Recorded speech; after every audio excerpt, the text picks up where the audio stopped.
জানো তো আজকে এসেছিল অনু, মানে অনু আমার মাসির ছেলে।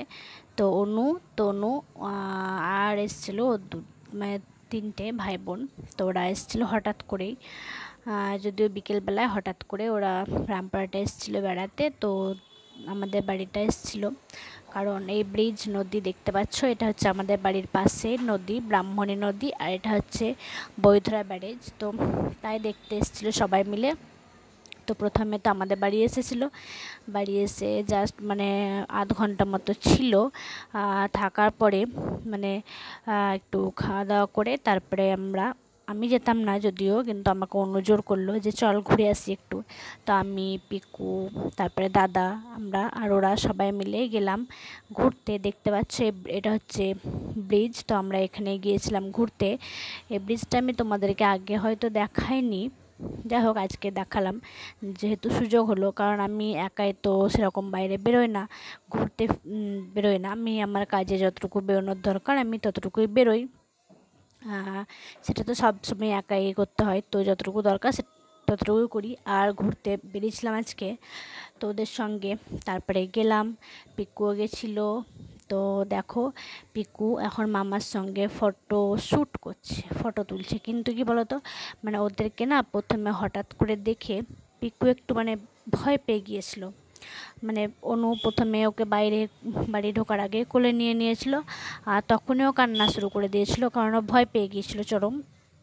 তো তারপরে ওর মুডটা এরকমই খারাপ হয়ে গেছিলো, কিছু করার নেই, মানে চেনে না যেহেতু, দেখেনি, দেখা নয় তো, সেই জন্য একটু ভয় পেয়ে ও আর মুড কোনো রকমেই ঠিক হলো না। কিন্তু বাড়ি এসে আবার ঠিক হলো, কিন্তু যতক্ষণ ও ছিল ওখানে বা ওদের সঙ্গে ততক্ষণ মুড ঠিকই হলো না।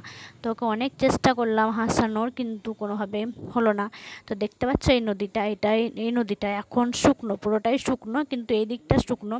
ওই দিকে দেখতে পাচ্ছ ব্রিজের ওই পারে মানে ওই জল বাঁধা রয়েছে, সেটাও মোটামুটি কম আছে। কিন্তু মানে বর্ষার সময় নদীর দুই কূল পুরো ভরে যায়, একদম পুরো নদী ভরে যায়, এগুলো আর দেখাই যায় না। তো আমি তো প্রথমে নামতে ভয় পাচ্ছিলাম, কারণ একা একা আমার নামতে ভয় লাগে। তো তারপরে দেখলাম সবাই নেমেছে, দাদারা সব নেমে গেছে, তনু মানে সবাই নেমে গিয়েছিলো। তখন একটু সাহস হলো যে না আমিও যাই। পিকু যখন গেছে, পিকুকে দাদা নিয়ে নেমেছিল নিচে, তখন আমি আবার আস্তে আস্তে গেলাম, গিয়ে যাই হোক ওখানে গিয়ে দেখতে পাচ্ছ ছবি তুললাম, একটু থাকলাম, ঘুরলাম, ভালোই লাগলো। মানে বিকেলে সেরকমভাবে বাইরে বেরোনো হয় না, তো যাই হোক একটু বাইরে বেরিয়ে মানে বেশ ফ্রেশ লাগলো নিজেকে। অনেক দিন পরে অনুর সঙ্গে দেখা হলো, সেই পিকুর অন্নপ্রাশনে এসেছিলো অনু আর তনু, তারপরে তো ওদের সঙ্গে সেরকমভাবে দেখা হয়নি। তো অনেক দিন পরে দেখা হয়েও বেশ ভালো লাগলো, খুব ভালো লাগলো। তো বেশিক্ষণ ছিল না ওরা, মানে ওখান থেকে একটু ঘুরে ফিরে আবার চলে গিয়েছিল, কারণ ওদের রামপুরহাটে একটা অনুষ্ঠানে এসছে ওরা। তো অনুষ্ঠানে এসে যাই হোক একটু ঘুরতে এসেছিলো এদিকে, তো সেই জন্য রাত্রে আবার অনুষ্ঠান ছিল, তাই ওরা থাকেনি, চলে গিয়েছিল। বললাম থাকার জন্য, কিন্তু বললো না অনুষ্ঠান আছে রাত্রেবেলায়, তো সেই জন্য আর জোর করা হয়নি, চলে গেছিলো। তারপরে দেখো অন্ধকারের সময় কি সুন্দর লাগছে না এদিকে, আসলে অন্ধকারে এদিকে আসতেও ভয় লাগে। তো দেখো অন্ধকারে এদিকে আমি একবার এসেছিলাম, যাই হোক আমার বিয়ের পরে ফটো শ্যুট করতে। তো যাই হোক সেসব কথা তো থাক এখন। তো দেখো দেখতে পাচ্ছ কি সুন্দর লাগছে ব্রিজের মানে দৃশ্যটা, দারুণ সুন্দর লাগছে অন্ধকারে, পুরো লাইট লাগিয়ে দিয়েছে এবং লাইটগুলো কি সুন্দর জ্বলছে।